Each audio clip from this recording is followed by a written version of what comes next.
गप्पा आणू नका दोघं, तुम्ही दोघं गप्पा आणू नका. माझा जीव चाललाय तिकडे पटाकत नाही का राणा जाऊन मांडे घालून बसायला चलू द्या दिवसभर. आज समाजावर संकट आलंय, संकटाची जाणीव ठेवायचा.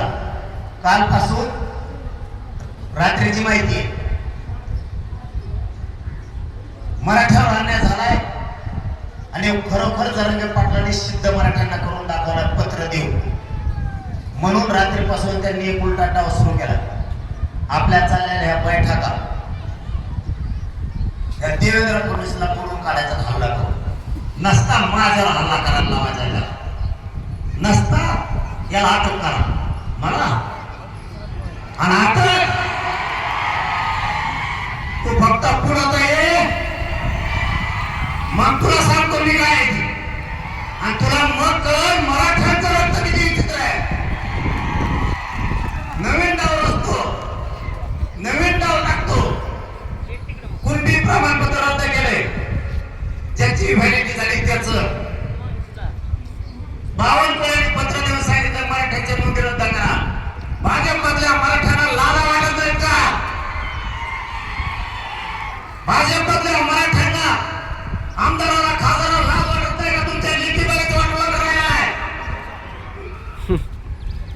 मी जर चुकत असाल तर मला बोला.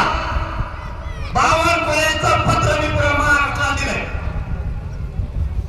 तेव्हा जर मराठ्यांचं वाटलं करतोय तर मराठ्याच्या सगळ्या आमदारांनी मंत्र्यांनी देवेंद्र फडणवीसला सांगितलं पाहिजे ही चूक दुरुस्त करा, माझ्या मराठ्यांचं वाटलं होऊ देऊ नका. हे काम आहे मराठ्यांचं लेखाचं. हे हरामखोराला कुणीच का बोलत नाही. मी माझ्या जातीसाठी शत्रुत्व घेतलंय म्हणून माझ्या विरोधात षडयंत्र आहे. एकनाथ शिंदेकडे असणारे आमदार आणि मंत्री मराठ्याचे ते का सांगत नाहीत की शिरसाटने ते प्रमाणपत्र रद्द करायला लावलेत म्हणून. इथून पुढच्या काळात लक्षात ठेवा, जर असं होत राहिलं यांचं नामो निशाण राजकारणात ठेवायचं नाही, पुढे पाहायचं. त्याशिवाय आपल्या लेकराबाळाचं कल्याण होत नाही.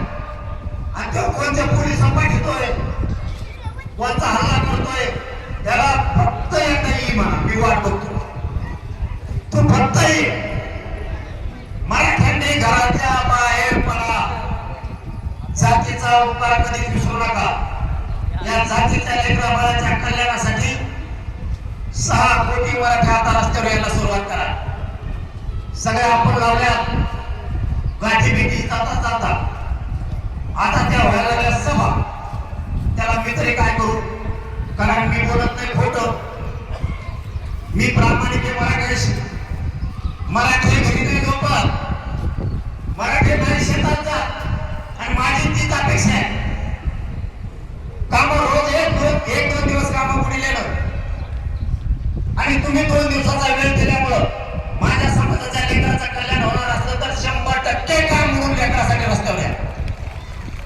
समाज घरात बसत नाही, शेतातले लोक रस्त्यावर आले.